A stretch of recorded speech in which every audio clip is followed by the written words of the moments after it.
應該係第一次有 YouTuber 喺航空公司嘅商務艙度做一字馬。證明呢個位置夠闊。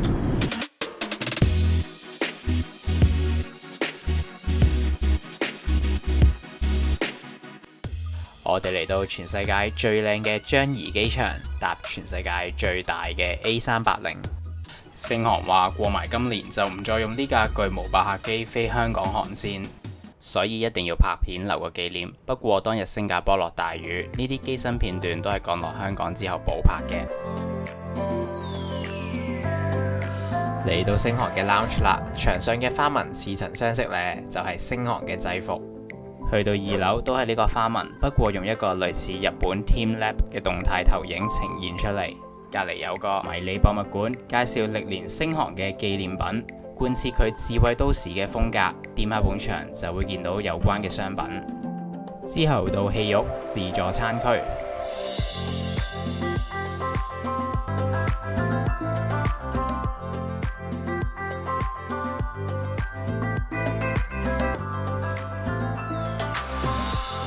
呢度百貨應百客，中菜、印度菜、西餐都有齊。最多人幫襯嘅當然係佢個 noodle bar 啦。我都點咗碗星航最出名嘅叻沙，配埋佢杯有公司 logo 嘅 cappuccino， 連雪糕球都預先幫你滗成球狀，幾體貼。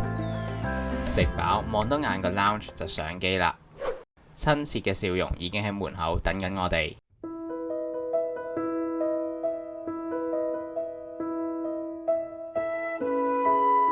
介紹下個位啊，燈槽有熒光效果，應該係傳說中嘅電子墨水。茶几有塊鏡，乘客想補妝嗰陣就唔使壓住個廁所。下邊嘅操縱面板係燈，更多嘅燈。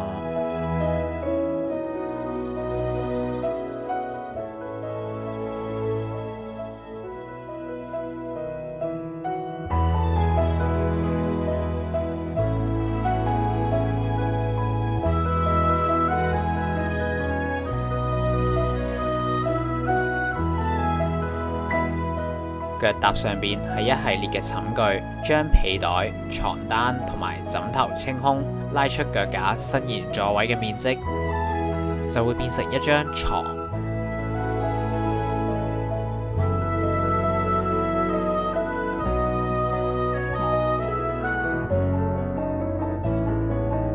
佢2017年嘅 safety video 仲成為好多航空公司參考嘅對象，我哋一齊睇下。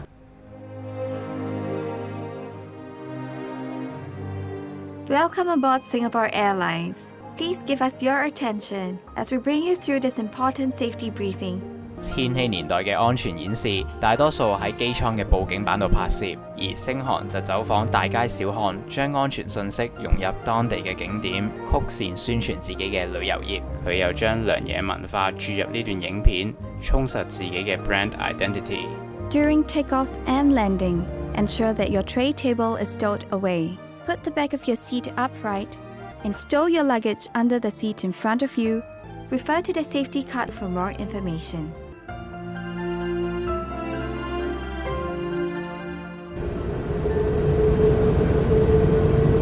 相比其他飛機得3隻起落架，如果起飛嗰陣遇到風切變，機身靠2隻腳支撐就好容易搖擺。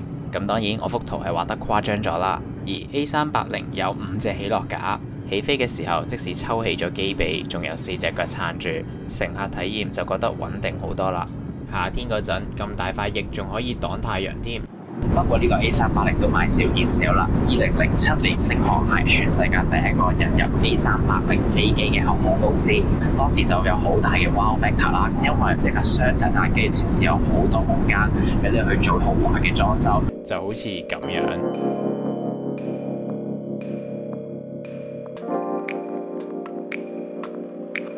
星航嘅商務艙將每個座位設計成方正嘅小包廂，兩邊巨大嘅流線型隔板，除咗隔音之餘，亦提供好好嘅私隱性，等你覺得身處自己嘅小天地。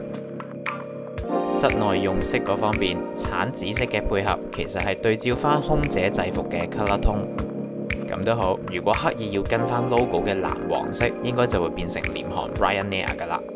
品味完個設計，就品嚐下份菜單啦。view。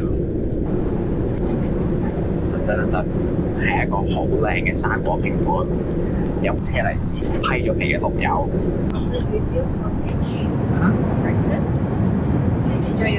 呢份就我嘅牛列香腸早餐。而星航仲有個名廚有約服務，有70幾種選擇，好似碌交友 app 咁，碌到邊個就約邊個。如果大家想睇我喺飛機度食名廚嘅龍蝦的話，就要加錢買 Patreon。講笑啫，或者撳右上角睇 Shorts 都得。食到一半，空姐會嚟噓寒問暖，睇下啲菜式啱唔啱食嘅。然後就示範下點樣將呢一個客位打通成為一張雙人床啦。首先個 divider 撳落去，然後喺下邊呢度可以 lock 住個 divider 嘅。Yeah.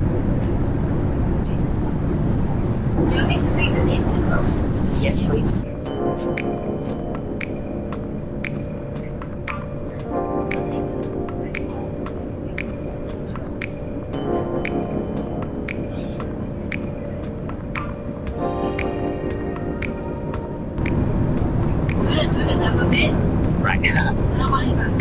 好。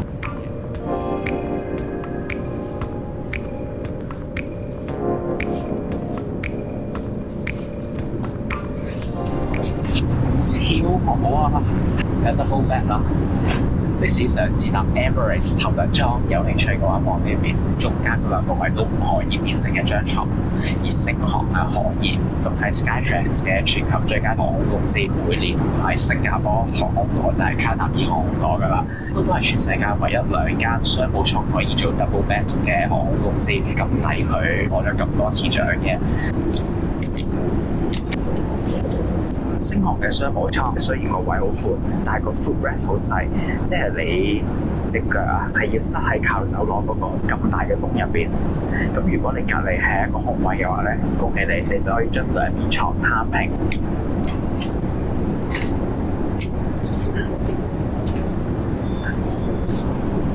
將佢成為一張真真正正嘅雙人床，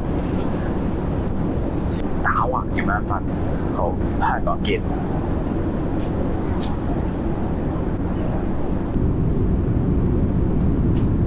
啱瞓醒啦，同大家做下運動，拉筋先。應該係第一次有 YouTuber 喺航空公司嘅商務艙度做1字馬。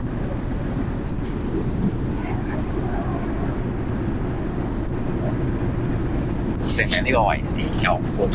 不過呢款傳奇機型將會陸續退役，因為而家油價好貴，飛 A380 4個 engine 係嘥好多油嘅，所以就越嚟越少航空公司飛 A380 啦。根據 Airbus 嘅估計係要生產400架先至可以令成條生產線收支平衡，但係到佢停產嗰一刻咧，都只係生產咗大約200架。不過 A380 有好多新技術，例如複合物料啊，都係喺後期嘅 A350 客機所用到，所以 A380 商業上嘅失敗其實係鋪咗條路等後人可以設計更好嘅 A350。A380 降落嗰陣係飛得低啲嘅，尤其用咗3跑之後，同大帽山更加接近，好似掂住佢嚟飛咁啊！